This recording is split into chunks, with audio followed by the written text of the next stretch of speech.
Hello everyone.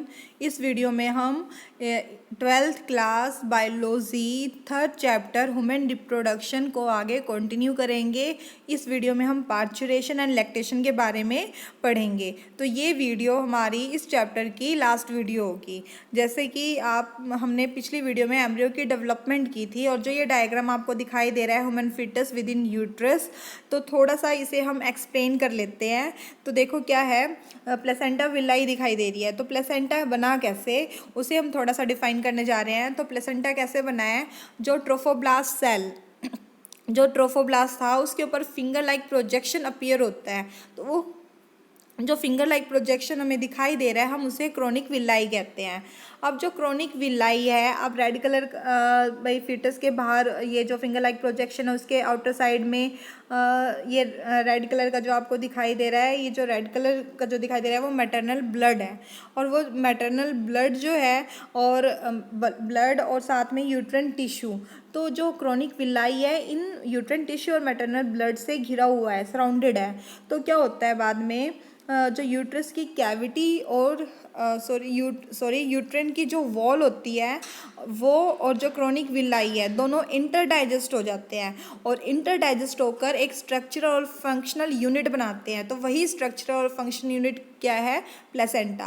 अब placenta embryo के साथ कैसे कनेक्ट होता है, तो एम्ब्रियो जो है एम्बेलिकल कॉर्ड के थ्रू क्या होता है, एम्बेलिकल कॉर्ड कनेक्ट हो जाता है प्लेसेंटा के साथ। तो इस प्रकार क्या है, फीटस प्लेसेंटा के साथ कनेक्ट हो जाएगा और इसी एम्बेलिकल कॉर्ड के थ्रू न्यूट्रिएंट्स को to and from the placenta वो एक्सचेंज करते हैं। ठीक है, अब हम करेंगे पार्चुरेशन एंड लैक्टेशन। तो पार्चुरेशन एंड लैक्टेशन क्या होता है, तो देखिए पार्चुरेशन होता है डिलीवरी ऑफ द बेबी। तो कंप्लीट जो जेस्टेशन पीरियड होता है वो कितने महीने का होता है, कितने मंथ का होता है, जो एवरेज ड्यूरेशन है वो 9 मंथ है ह्यूमन के अंदर। The average duration of pregnancy is called a gestation period. जो टाइम पीरियड है प्रेगनेंसी का एवरेज, तो उसे हम जेस्टेशन पीरियड बोलते हैं और वुमेन के अंदर जो जेस्टेशन पीरियड होता है वो 9 मंथ का होता है। फिर पार्चुरेशन क्या है, the process of child birth by which the foetus is expelled और delivered due to vigorous contraction of the uterus. तो विग्रस कॉन्ट्रैक्शन होती है यूट्रस के अंदर और फिर बाद में क्या होता है, फीटस जो है वो डिलीवर आउट हो जाता है। तो उस प्रोसेस को हम पार्चुरेशन कहते हैं। तो जो ये डिलीवरी जो हो रही है वो कैसे होती है, तो देखो a fully developed foetus and placenta induce parturition. जब कंप्लीट डेवलपमेंट होती है तो एक कॉन्ट्रैक्शन कोज होता है, माइल्ड कॉन्ट्रैक्शन। उस माइल्ड कॉन्ट्रैक्शन को क्या कहते हैं, फीटल इजेक्शन रिफ्लेक्स। तो ये ट्रिगर कैसे मिलता है, कैसे पता चलता है कि माइल्ड कॉन्ट्रैक्शन कैसे क्रिएट हो रही है, एक ऑक्सीटोसिन हार्मोन है वो रिलीज होता है मदर्स की पिट्यूटरी ग्लैंड से।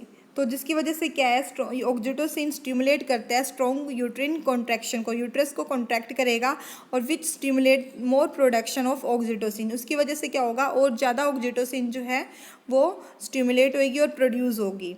तो इसके बाद क्या होता है, the stimulatory positive feedback reflex continue between the uterine contraction and oxytocin secretion. तो इन्होंने ये कहा है कि पॉजिटिव फीडबैक मतलब कंटिन्यूस जो है यूट्रिन कॉन्ट्रैक्ट करेगा और ऑक्सीटोसिन जो है वो सेक्रीट होता रहेगा। अब इसकी वजह से क्या होगा, this lead to stronger and stronger contraction till the baby is expelled out of the uterus through the birth canal. और फिर क्या है, ज़्यादा से ज़्यादा स्ट्रोंगर कॉन्ट्रैक्शन होगा जब तक बेबी एक्सपेल्ड आउट नहीं हो जाता यूट्रस से, जब तक कॉन्ट्रैक्शन होता रहेगा। Soon after the foetus is delivered the placenta is also delivered. तो उसके बाद क्या है, फीटस जो है वो डिलीवर आउट हो जाता है। तो ये पार्चुरेशन प्रोसेस कंप्लीट हो चुकी है। उसके बाद क्या है, लैक्टेशन। लैक्टेशन में क्या होगा, production of milk by the mammary gland of the female towards the end of pregnancy is called lactation। तो लास्ट में मिल्क प्रोड्यूस होता है मैमरी ग्लैंड से। तो इसे हम प्रोडक्शन ऑफ मिल्क को हम लैक्टेशन कहते हैं। और जो मिल्क प्रोड्यूस होता है इनिशियल फ्यू डेज लैक्टेशन के दौरान, तो उसे कहते हैं कोलोस्ट्रम।